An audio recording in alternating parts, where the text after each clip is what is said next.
Well, good morning, everyone. Welcome back to my garden adventure. Um, this morning, we've got well, I don't know how quick it'll be, but hopefully not too long. But I've got 14 of the Goodwin Creek lavenders to put in here in between the dormant uh, row of Bobo hydrangeas, and back here we've got a dormant row of Limelight Prime hydrangeas that go all the way down. Um, so didn't realize just how invisible those would be, leaving this whole front section just looking, well, empty and barren. Um, so a few days ago, planted a row of white geraniums behind the bubblegum and saffron finch supertunias that are still blooming, and I just got them some more fertilizer, so they should actually start picking up some more. Um, but with the row of the geraniums, and then now this row of lavender, which is evergreen here in our zone, this front area should look really nice, even during the winter when the hydrangeas are asleep. And then once those leaf out, that should be really, really amazing. I also picked up 5 of these uh, plumbagos. I had one here, but um, a growing or a wholesale nursery that's turned out less than a mile from my place out here. So um, finding they have all kinds of very cool things that I can get at very affordable prices, about half the price of other nurseries and the big box stores. So I picked up 5 more of these um, beautiful, sort of a pastel blue plumbago shrubs, and they're sort of in a meandering hedge back behind the Limelight Primes. And again, since these are evergreen here, that will also help out when some of the other things like the crepe myrtles and the hydrangeas and I guess maybe weigelas, I'm not sure. First time ever planting those. And some of the hibiscus and everything. When they've dropped all their leaves and gone to sleep, we'll still have some winter interest here, as much as we have a winter here. Anyways, well, let me go ahead. I'm going to measure out and use a string to try to keep this row nice and straight, because when you see a straight row of lavender, it's just really beautiful. And I'll see you in a few minutes. All right, so it's a little bit windy, but hopefully I'm using the external mic with the little fuzzy cover on it, so hopefully that helps. I guess we'll find out. At any rate, so I got this line nice and straight.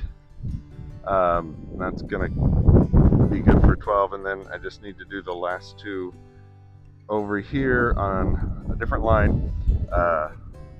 Oh, hey, pine cone just fell off one of the big trees. Anyways, it's gonna be fun getting the lavender in here next to the sprinklers, but if I can do that carefully, it'll actually, help hide that a little bit, I guess. And then here's some old shrubs that there's some roots down in there, but I'll just keep cutting those off, or maybe I can get down to the root and pull those out. I did determine, as you can see, with my straight pink line here, that's parallel with the brick border out front, that my Limelight Prime hydrangeas, yeah, they are at a serious angle, and but that's fine. If you're going to move them, I think probably now is the time to move them while they're sleeping. But yeah, all of these need to become in a straight line with their cousins over here. So another project to move these hydrangeas back, so they're not on top of the lavender. And anyways, when things are symmetrical and straight lines, it makes my OCD so much better. All right, well, let me get to marking some holes and digging, and see you in a little bit.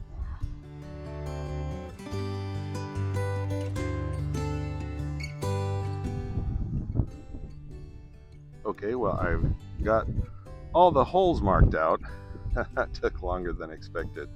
Also, another random neighbor stopped by and wanted to see what I was working on, and of course I can't resist sharing with people on the beautiful garden I'm building.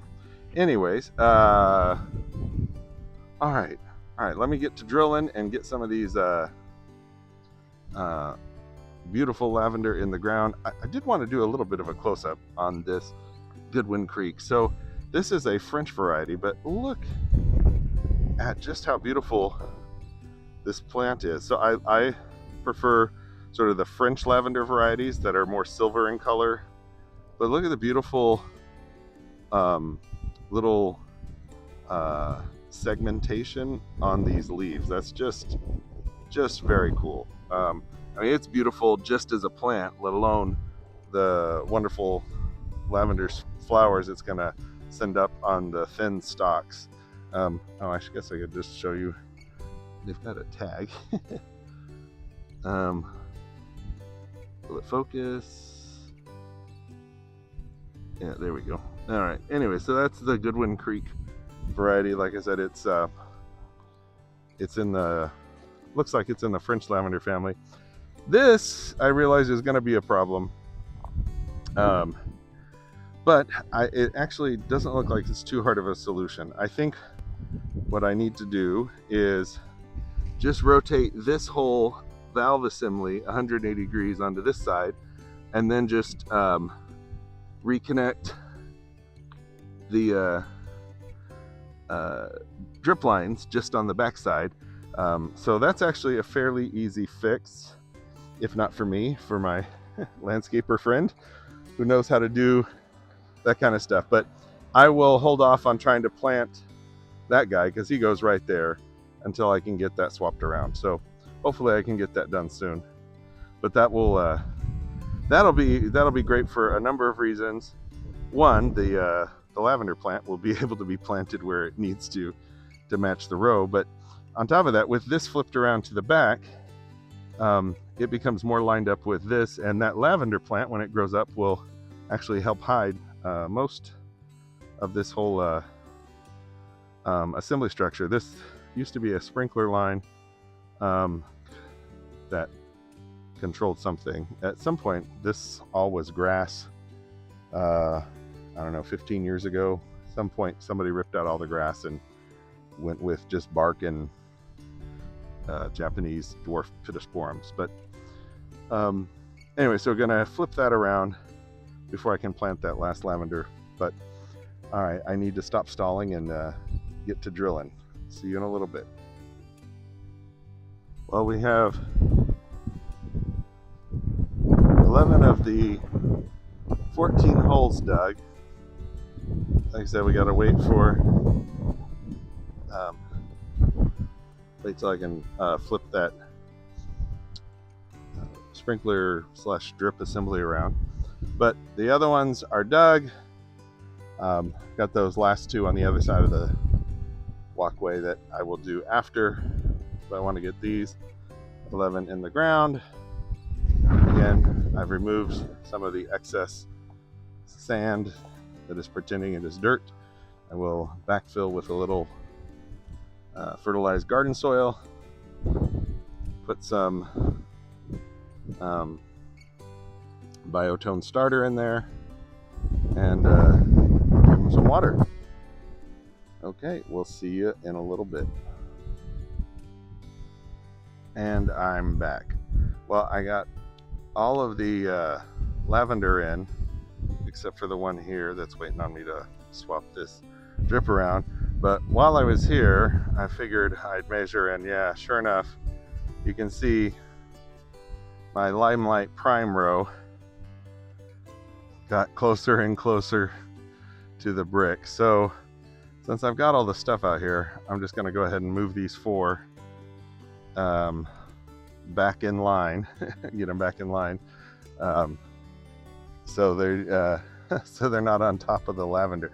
Because yeah, down at the other end, they're almost on top of the lavender, or will be when they grow. So gonna move those 4 Limelight Prime hydrangeas, and then see about getting some drip on these lavender.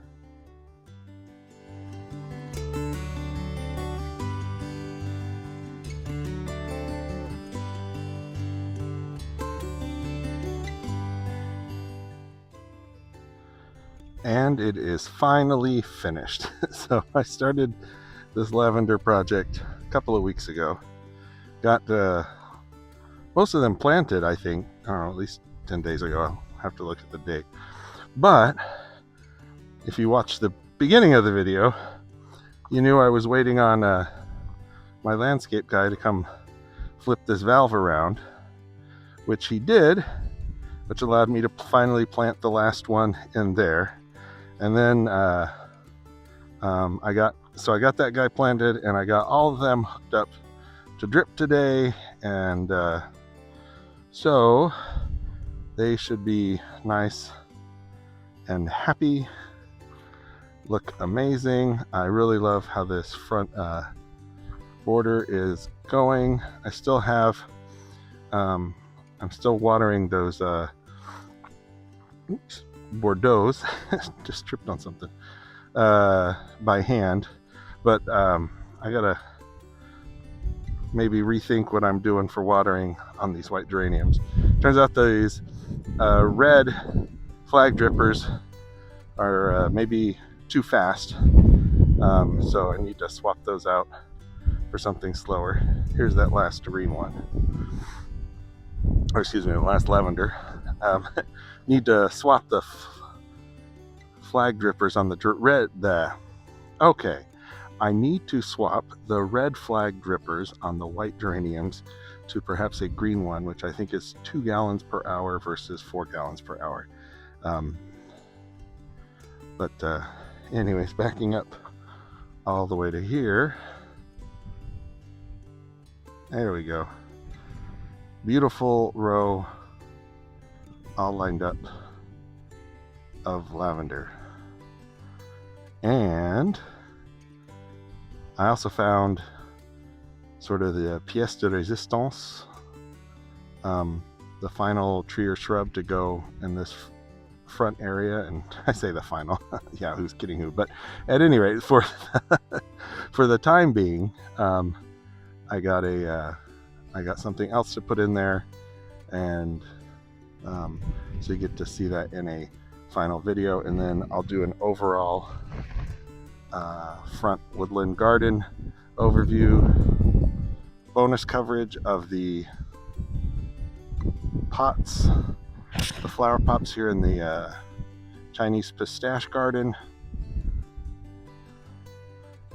Those primroses are just beautiful, and I just have some amazing annuals that are on their second, some of them third year. Which reminds me, I probably need to get them some more fertilizer. It's been a few weeks, but